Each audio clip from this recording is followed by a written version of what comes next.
कि आने वाले चंद घंटों के बाद पाकिस्तानी हदूद, हवाई हदूद के पास हमें इंडियन हवाई जहाज, इंडियन हेलीकॉप्टर देखने को मिलेंगे एयर एक्सरसाइज करते हुए। ज्यादा जो है वो इकट्ठे हैं और शी ने ये कहा कि इंटरेस्ट जो है वो दोनों कंट्रीज के मिल बैठने का है। कल से देखें तो भारत ने जो है एक तस्वीर जो है वो जगह जगह लगा दी है और पूरा शोर मचाया हुआ है। और वो तस्वीरों में आप देख भी रहे हैं बेचारे शर्मा शर्मा के पीछे पीछे खड़े हैं। कॉन्फिडेंस ही फारग हुआ है शहबाज शरीफ साहब का। और मिलते कि इनको छोटे छोटे मुल्क नहीं है सेंट्रल एशिया के, इनको मिलकर इनके साथ खुशखपियां करके और तस्वीरें बना के और सोशल मीडिया पे लगाते हैं कि जनाब शहबाज शरीफ छा गया तो ये हो गया तो वो हो गया, तो कुछ नहीं हो गया। इंडियन एयरफोर्स ने नोटिफिकेशन जारी कर दिया है कि कुछ ही घंटों के बाद हम एक एयर एक्सरसाइज करने वाले हैं। और ऐसे टाइम पर इस एयर एक्सरसाइज का, इस एयर ड्रिल का क्या मकसद है? तरफ जा रहा है जो आज से 300 साल, 350, 400 साल पहले था। The sun never sets in Asia. वही यहाँ खत्म होती है कि कौन किसके साथ इक्तसादी तौर पर खड़ा है, कौन किसके साथ दिफाई तावन में आगे जा रहा है। तो हमने यहाँ पर तो ये देखना है कि चाइना इक्तसादी और दिफाई तौर पर पाकिस्तान के साथ कहाँ खड़ा है और भारत के साथ इस वक्त अपनी एक्सरसाइज करेगी। क्या जब भी पास में हमने देखा है ऐसा कुछ होता है, चाहे वो इंडियन आर्मी एक्सरसाइज करती है तो पाकिस्तान की आर्मी भी रिस्पांस के तौर पर या फिर एक गेस्टर के तौर पर या एग्रेशन के तौर पर अपनी साइड पर एक्सरसाइज करती है। नमस्कार दोस्तों, भारतीय वायुसेना एक्सरसाइज कर रही है, एक्सरसाइज स्टार्ट हो चुकी है। ये सब सुनने के बाद ही पाकिस्तान की बिल्कुल जो है उसकी आर्मी एयरफोर्स, उसकी नींद उड़ गई है। पूरी पाकिस्तानी आर्मी की नींद उड़ गई है। मीडिया में बहुत ज़्यादा चर्चा हो रहा है। दूसरी तरफ भारत ने ड्रोन से मिसाइल दाग के एक सफल परीक्षण किया, जिसके बाद पाकिस्तान को बिल्कुल अब लग गया कि, क्योंकि हमने देखा कि ऑपरेशन सिंदूर में ड्रोन का यूज़ हुआ था, लेकिन अब ड्रोन से मिसाइल्स भी दागी जा सकते हैं, छोटी मिसाइल्स। उसके बाद पूरी तरह से अब टेक्नोलॉजी चेंज हो रही है और पूरा का पूरा जो सिस्टम है वो चेंज हो रहा है। इससे देख के पाकिस्तानी शौक है। पाकिस्तानियों की सबसे बड़ी प्रॉब्लम यही है कि इनका जो पूरा डिफेंस सिस्टम है वो डिपेंड करता है चाइना के ऊपर।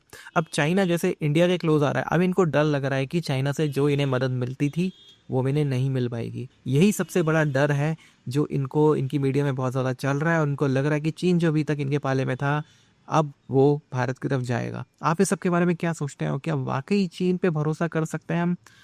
और हमारे कहने पे चीन जो है पाकिस्तान को दी जाने वाली सारी सहायता रोक देगा? आपके जो भी विचार हो कमेंट बॉक्स में ज़रूर लिखिएगा। वीडियो अच्छा लगे तो लाइक करें, शेयर करें, चैनल को सब्सक्राइब करना न भूलें और बेल का आइकन प्रेस करें लेटेस्ट नोटिफिकेशन के लिए।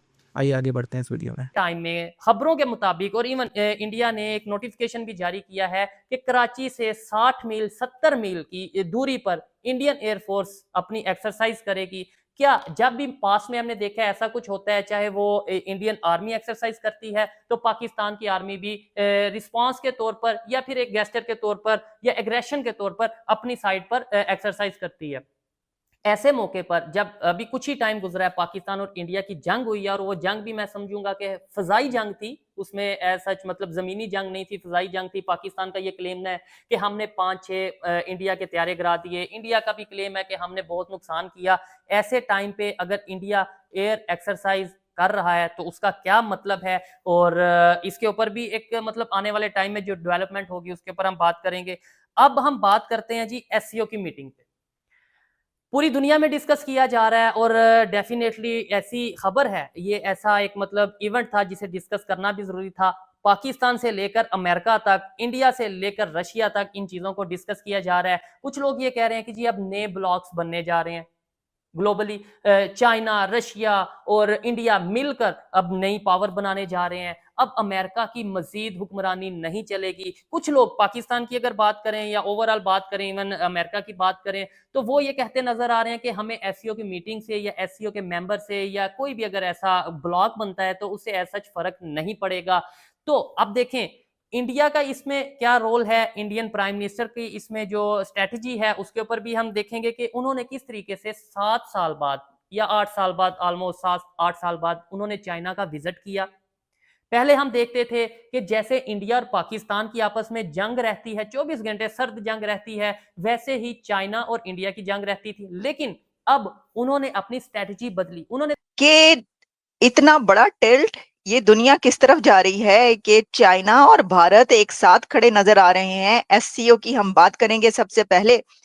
और एससीओ में अंकुश जी, ये मोदी और शी जो है, इन्होंने तो मिलकर एक लंका ढाल दी है। लंका ढाना ही इसको क्या कहते हैं?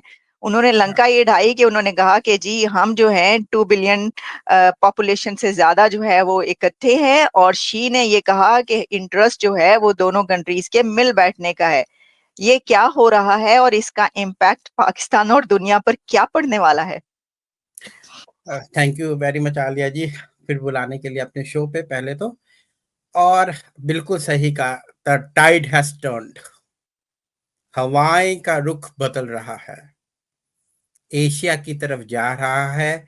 जो आज से 300 साल, 350, 400 साल पहले था, the sun never sets in Asia, वही हाल होगा अब।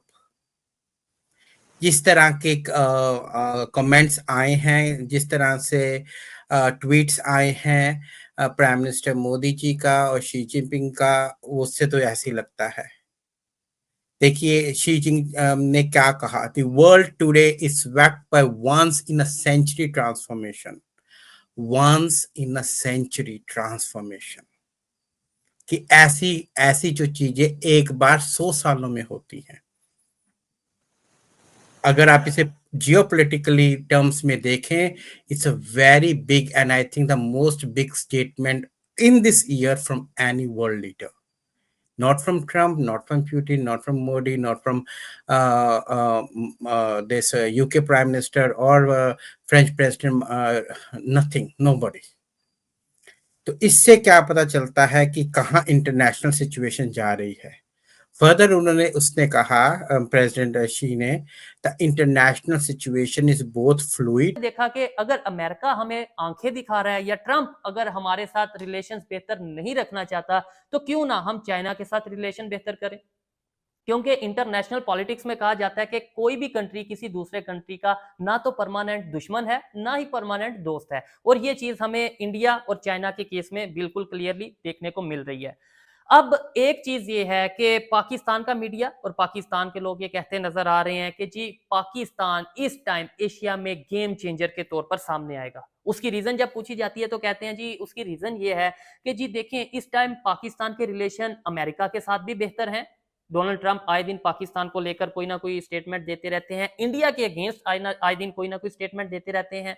पाकिस्तान के रिलेशन इस टाइम चाइना के साथ भी डेफिनेटली बहुत बेहतर हैं, पाकिस्तान में बहुत सी इन्वेस्टमेंट है चाइना की, और फिर अब पाकिस्तान के रिलेशन रशिया के साथ भी बेहतर है, यानी कि जो बड़ी पावर्स हैं दुनिया की उनके साथ पाकिस्तान के रिलेशन बेहतर हैं। और ये पाकिस्तान ने बेहतर नहीं किए, ये दुनिया की मजबूरी पाकिस्तान बन गया जिसकी वजह से उन्हें रिलेशन खुद बेहतर करने पड़े।